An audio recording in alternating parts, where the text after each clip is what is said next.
A nossa expedição Raízes Pomeranas anda pelo município de Canguçu e São Lourenço do Sul, resgatando a história e as tradições pomeranas aqui na metade sul do estado. Nós estamos aqui na propriedade do seu Arno, que é um desses descendentes dos primeiros colonizadores. Seu Arno, o que os primeiros colonizadores plantavam quando chegavam aqui no solo dessa região, que era praticamente todo coberto por mata? Olha, tia, a primeira coisa que eles abriam a lavourinha era plantado batata e milho.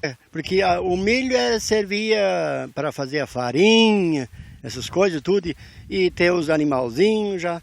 E depois a batata para o consumo.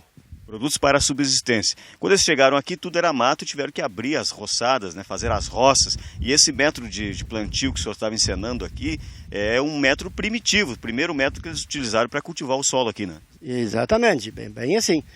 Inclusive nessa propriedade que nós temos aqui, foi feito assim. Vieram eles e cada um fez o seu trilho primeiro para ter um caminho.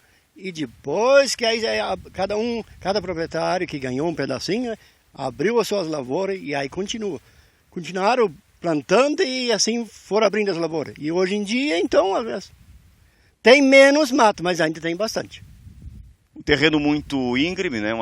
Nossa região da Serra dos Tapos é uma região muito íngreme.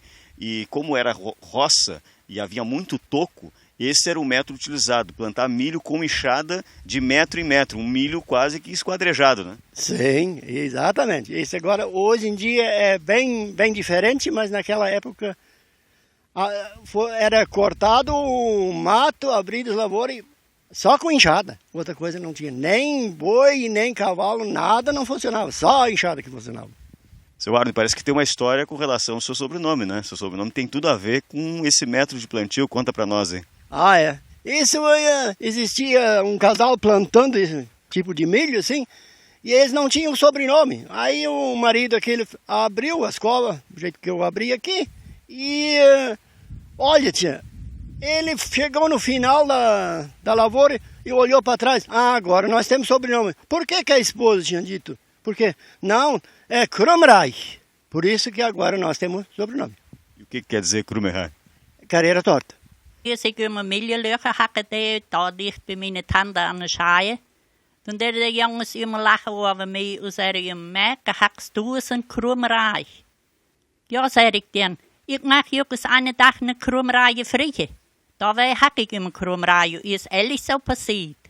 Antigamente, quando eu cavava os buracos para plantar milho lá na divisa da minha tia, aí os guris sempre riam de mim e diziam: nossa, como tu faz uma carreira torta. E não é que um dia mesmo aconteceu que eu casei com carreira torta mesmo? Os imigrantes pomeranos na Pomerânia eram agricultores, servos, mas agricultores. Um dos motivos que os fez emigrar foi a falta de terra, de serem proprietários de terra e terem, através da Carta de Búfalo, que dizia que na América Latina havia terra e carne à vontade. Ao chegarem em 1858, o que encontraram aqui foi a Serra do Sudeste, que naquela época era uma mata fechada.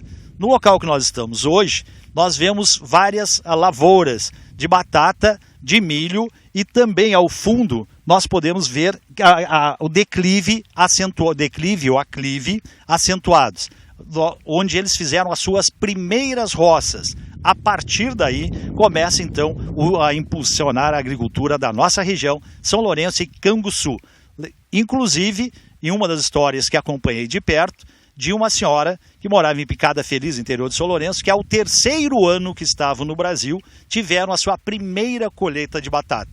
Inclusive, se reuniam em volta da mesa, dentro da religiosidade, e começaram a chorar.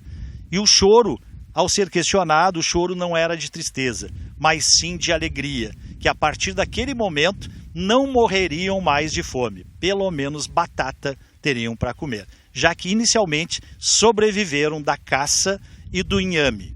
Ressalte-se, inclusive, que o município de São Lourenço do Sul e Canguçu foram os maiores produtores de batata da América Latina, inclusive com exportação através do porto de São Lourenço para Buenos Aires e Montevidéu.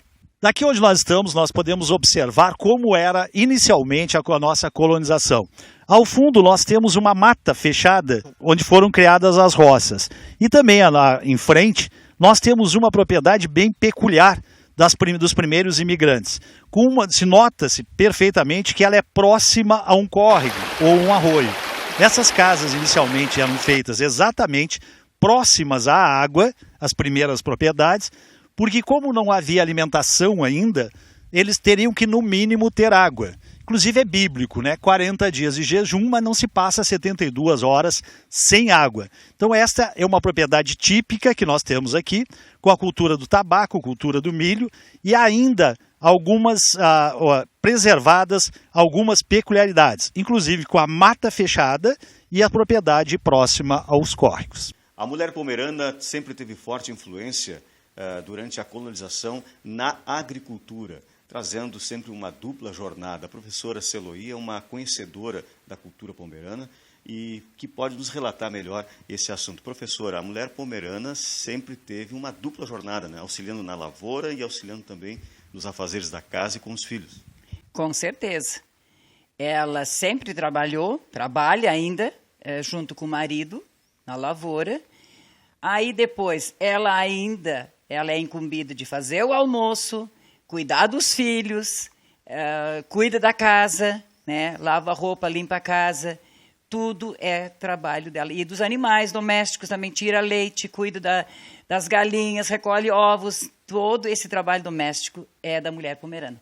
Quais foram as principais dificuldades que as mulheres pomeranas encontraram ao chegar aqui nesse território, até então inabitado, né, com muito mato e muitas dificuldades, uma terra não agriculturável ainda, né? Com certeza, né? Foi muito difícil, né? Tudo foi muito difícil. Eu lembro que a minha avó contava, os meus trisavós, eles foram imigrantes. E quando eles aqui chegaram, encontraram tudo mato, né? Tudo era mato, foi muito difícil. E a mulher sempre participando também do trabalho, né? Para erguer as casas, eles tinham que serrar, no caso, as madeiras, tudo era serrado com aquele serrote, um lá em cima, outro lá embaixo, para serrar as tábuas, né? E não tinha nem, no caso, as coberturas das casas era também com aquelas tabuinhas, que eu não lembro, não sei como é que é o nome, mas eram umas tabuinhas próprias que faziam a cobertura da casa. E a mulher sempre lado a lado com o marido também, né? Porque aí tinha os filhos, e eram bastante, né? Eram muitos filhos, antigamente, cada família tinha na base. Onde tinha 8 filhos era pouco, né? Era uma família pequena. Era na base de 10, 12, né? A gente teve conhecimento de uma família que teve 17 filhos, né? Então tudo foi muito complicado, e tudo isso era a mulher que participava. Sempre lado a lado com o marido, e depois, ainda, em casa, ela fazia todo o serviço da casa. Não é difícil imaginar, então, que durante esse momento de desbravar esse território, de derrubar mato, de fazer as casas, a mulher também esteve ali frente a frente. Sempre participando. Eu lembro, a minha avó, minha bisavó, que eu conheci muito bem a minha bisavó, só meus trisavós não conheci, que foram os imigrantes, mas a minha bisavó era tudo, era na lavoura, plantava feijão, trilhava o feijão, né, no terreiro, pegava os cavalos, iam na volta, né, a gente chamava de eira, onde era trilhado o feijão.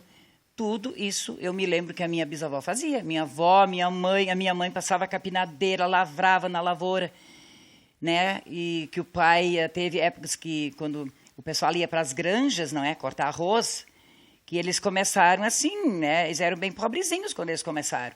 Então, faltava dinheiro, o pai ia para a granja, cortava arroz e a mãe ficava em casa com os filhos. E aí ela fazia todo o serviço da lavoura. A minha mãe lavrava, ela gradeava, plantava com a máquina, aquela saraquá, e passava a capinadeira, né? O cavalo puxando, tudo a minha mãe fazia. Depois, em casa, todo o serviço ainda era dela também. A nossa expedição Raízes Pomeranas segue por aí, desbravando os municípios de Canguçu e São Lourenço do Sul, levando um pouco da cultura, da história e das tradições deste povo que desbravaram os mares em busca de uma nova terra.